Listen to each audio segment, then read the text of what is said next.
Thank you all for joining us today. I'm so glad that you are all here. So what our goals are for today are that we are going to learn what IKO5 is, and we are going to use the subject of a TFR for our topic. And so we're going to learn about what a TFR is, and we're going to answer some questions in an ICAO English proficiency style as a launch point to help you learn how to achieve ICAO 5.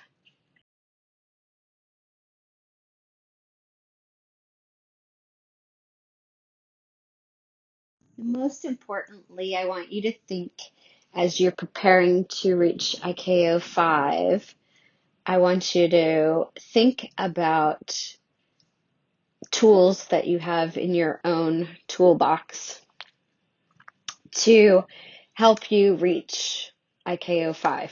And the first tool I want you to think of, and I'm going to use a lot of aviation analogies here, okay?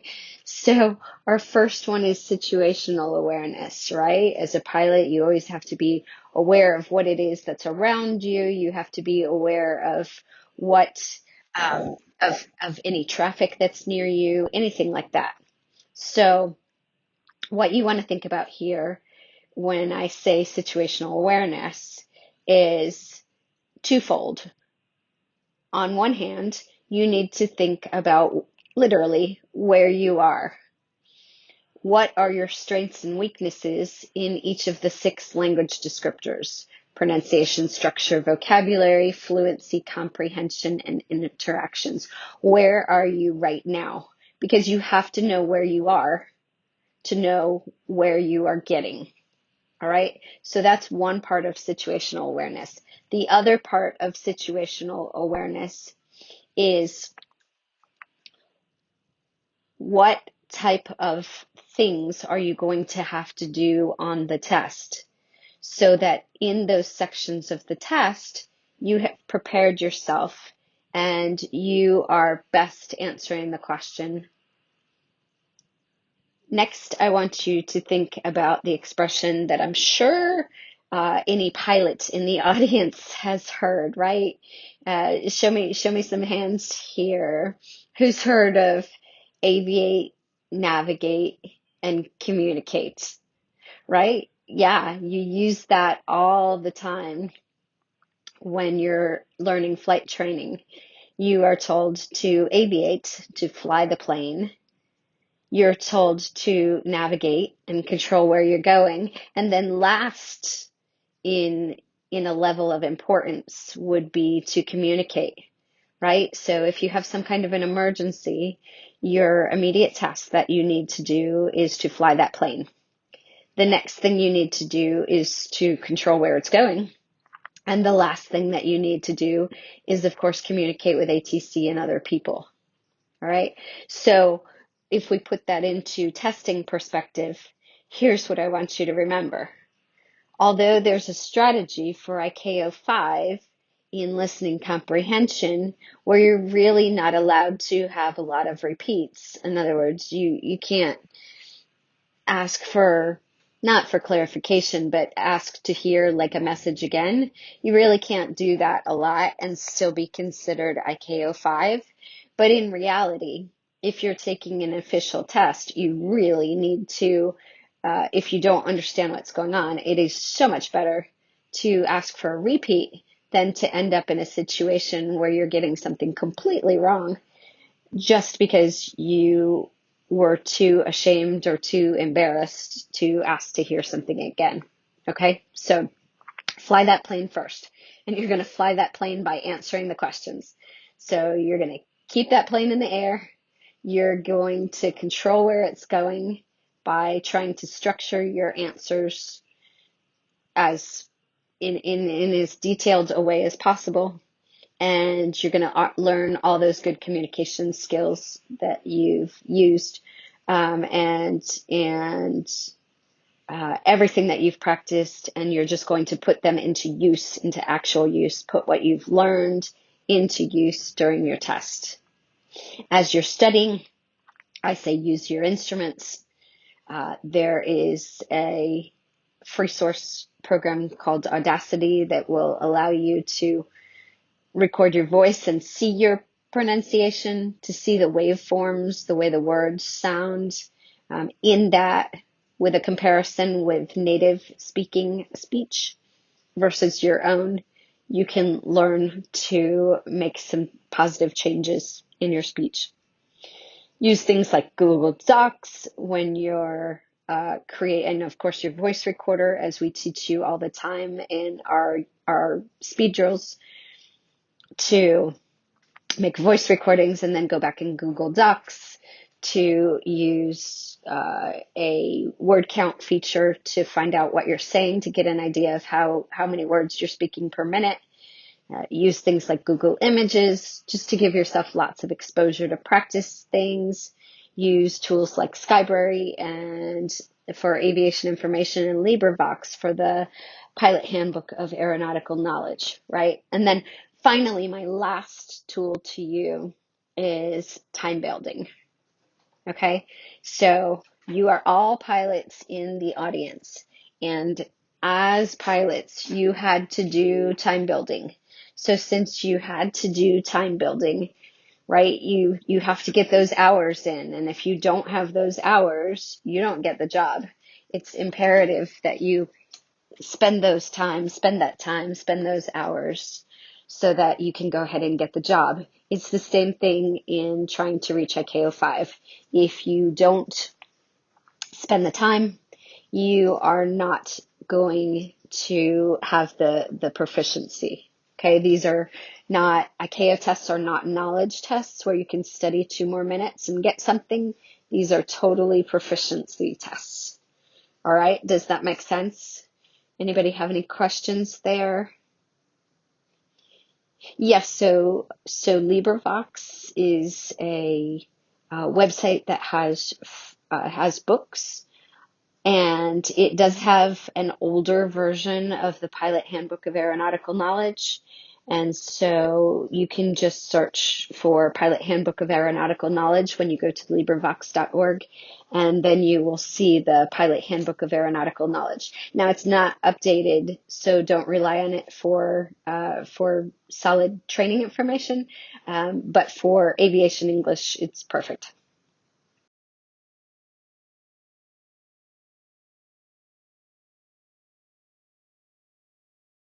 And I'll pause for a minute so you all can take a picture of this slide. This is a different place where you can go to learn about temporary flight restrictions and get some resources to practice your aviation English skills.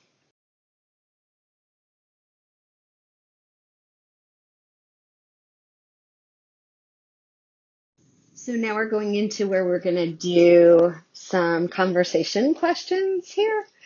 So I am going to pause this recording and just let you pull out your own voice recorder and make a voice recording of yourself answering this question. So, like I said, take about 30 seconds and make a voice recording, and just tell me, what is a TFR in plain English? What is it? Why is it important to pilots? You might tell me. What is it used for? Who uses it? Why do you need it? Why does it matter? Those types of things. 30 seconds now. So a TFR means a temporary flight restriction.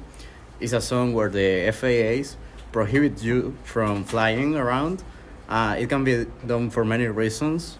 For example, stadiums can have TFRs. They don't want a lot of people in the same place flying planes also. And it can be done also for parks. For example, Disney World has a TFR, so you cannot fly above that zone. And it also has a specific radius and a specific altitude where you cannot enter that airspace. Thank you. So you said, keep recording, you're walking away. Yeah, still recording. Keep recording. Okay. So you said that stadiums and parks like that, they really want to keep people away. What is so dangerous about people flying around in a temporary, in a TFR area? So, for example, if you have like an engine failure or any kind of problem when you're flying above that zone, you're not going to be able to safely land the place in any place around that. So they want you basically to flying away from that zones where there is going to be a lot of people concentrated. Okay, cool, perfect, thank you. Right. So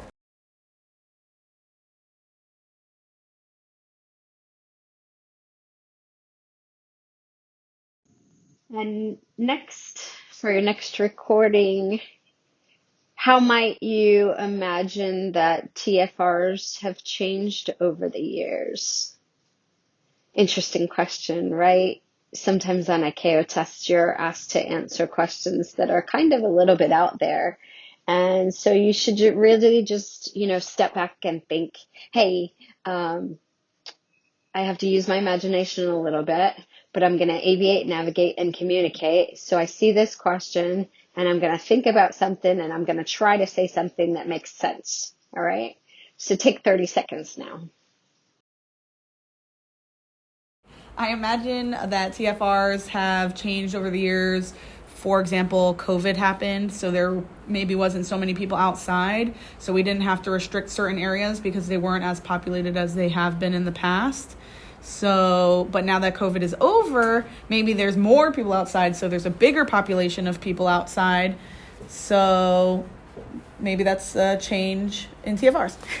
perfect.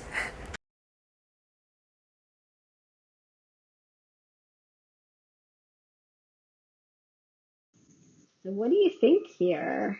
Pilots are required to possess a discrete squawk code and be communicating with ATC when they're flying in a TFR. Why is this necessary?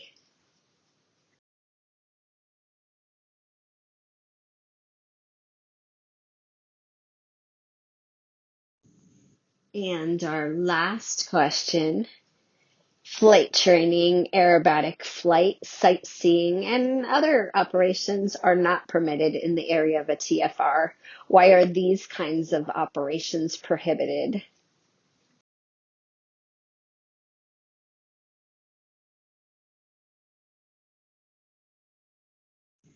All right, so are you having fun? Yeah, okay. So, so let's do an activity here. We're going to do some things with some listening comprehension. So let's take a look and see what ICAO 5 is. What is the difference between ICAO 4 and ICAO 5?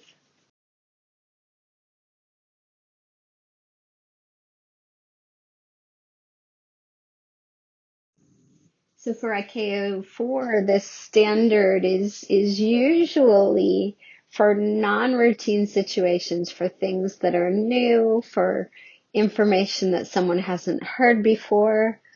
Someone needs to understand someone who speaks with the proficiency of someone who's at KO4. So pronunciation, all of those things, or whatever the limiting factor is, that person is at KO4, 5, or 6. So you need to understand those people for IKO4 for yourself, that you understand at least half of what they say twice when they're speaking at a rate of about 100 words per minute. So that's kind of where you're coming from. And for ICAO 5, we're looking more like about 80% of the entire test, and not with a lot of clarification at all. Really not a lot of repeats in any type of listening comprehension part of the test. Not a lot of clarification there. All right, so that's where we're aiming. That's our target. And so now for the recording, I'm just going to play through these on the re-recording of this. I'm just going to play through these slides. So So you're not going to hear what the other people have said, okay? But let's just play through, or well, let's start the activity, and y'all are going to read a message, and then I want somebody to tell me what it is that they heard, okay?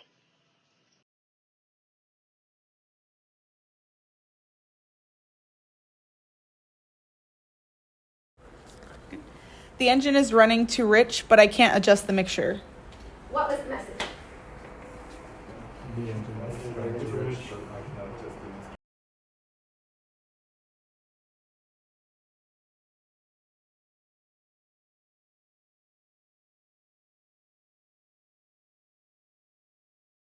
Are dying down near the field. We anticipate we can maintain our present course. That was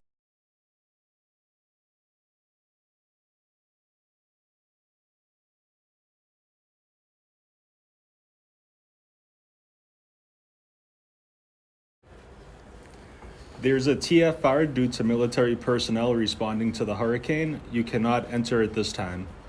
what was the message?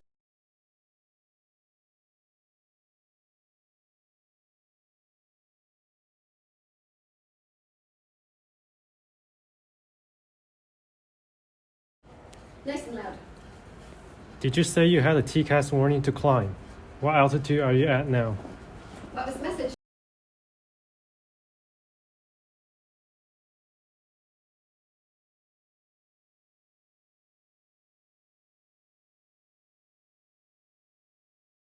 We think he's taken drugs. He's taking slurring. He keeps slurring his speech. Yeah.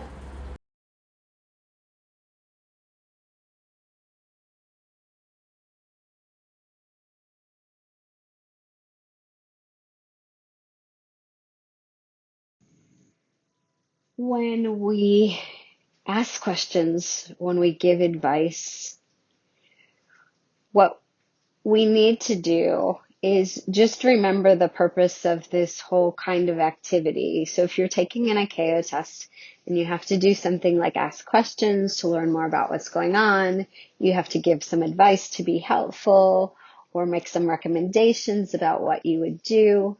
Remember, you don't have to really be thinking about standard procedure here. Just think about speaking English and addressing the situation. So you want to answer the question right away. You want to say something that would move the situation forward, that would bring somebody help. You know, these are non-routine, usually emergency situations. You want to move forward, move ahead, and move quickly to address the situation. So keep those things in mind as you're hearing the next section of advice. And again, we're going to do this together, but you are not going to hear all of this that you all as participants say during the replay.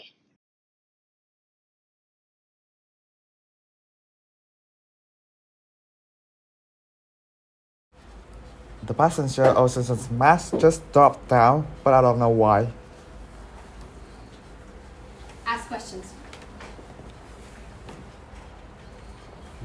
Passenger asking you. 1, 2, 3. What's the 4. situation out there? What he doesn't. Why is he ducked down? Can you investigate what's going on? Why the passenger is ducked down? Okay. Yeah. Oh. He said,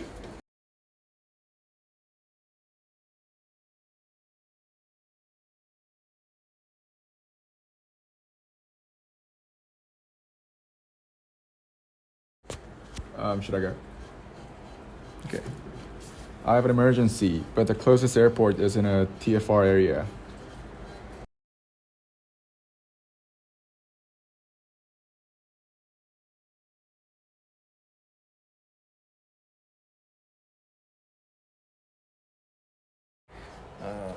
I'm flying in the TFR and my radio just stopped working.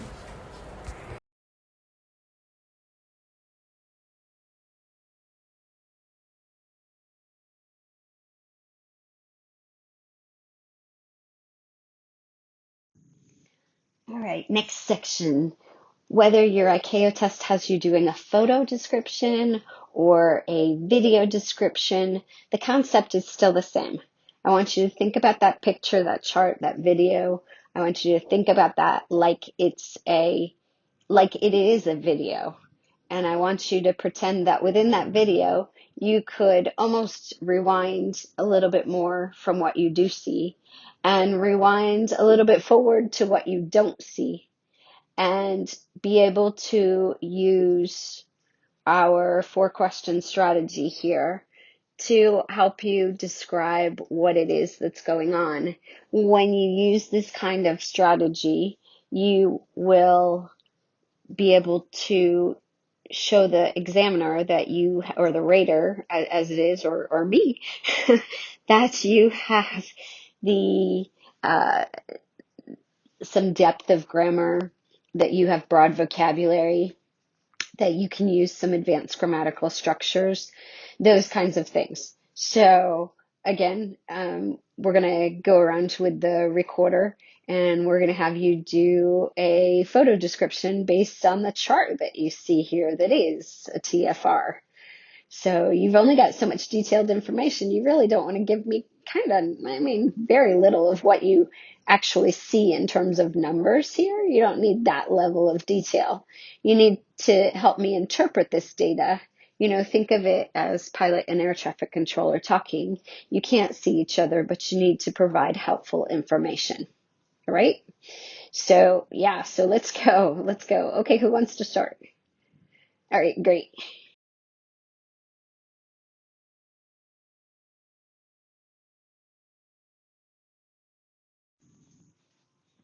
We spent quite a bit of time here, so I don't want to keep you guys any longer. I know you all have classes and stuff like that you need to go back to. So here's what you should do. Take a picture of this slide. This is some advanced vocabulary, or I don't know, so a little bit of detailed vocabulary that we used during the course of the lesson. So if you're unfamiliar with any of these words, certainly let us know. And just try to see if you were talking about a TFR, or any of these situations that didn't have anything to do with a TFR, like slurring or too rich, those type of things, and see where you could, or where you might ever need to incorporate this into your aviation English skills.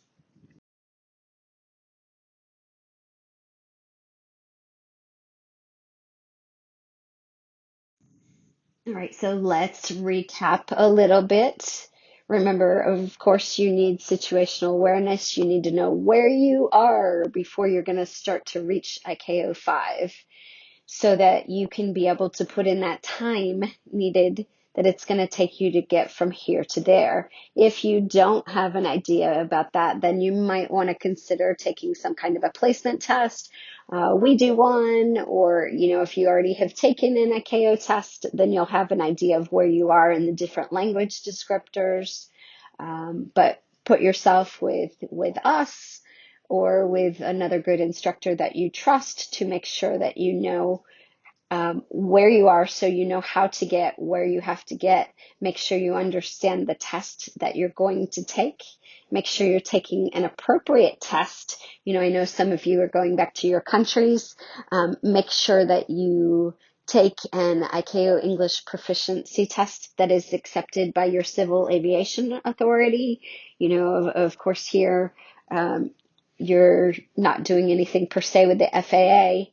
For some of you that are going here out to the regionals, but any of you that are going back to your home countries, you're going to need to take an ICAO English proficiency test. So just make sure that you take one that you can take that they will accept the results, in your country. So as you're taking the test, make sure you keep that plane in the air, keep answering the questions, keep interacting with the examiner. You want to interact, pretty much immediately for ICAO 5 for anything it is that they're going to say, as we spoke about just keep communicating. Make sure you're using your best vocabulary, a wide range of vocabulary, as we were talking about, going through some of those messages that you listened to. And, for now, just use your tools, use some of the resources that we gave you, perhaps other things you did during your training, and just always keep an ear out for aviation information. All right. So it was so great to have you join us.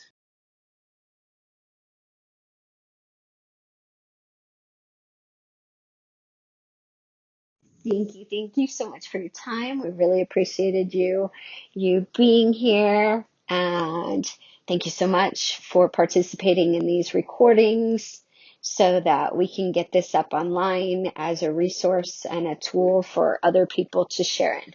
So again, thank you, thank you. Have a wonderful day.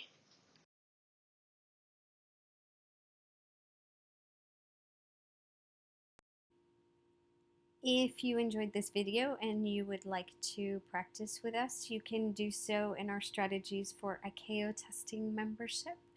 That is currently just $19 a month.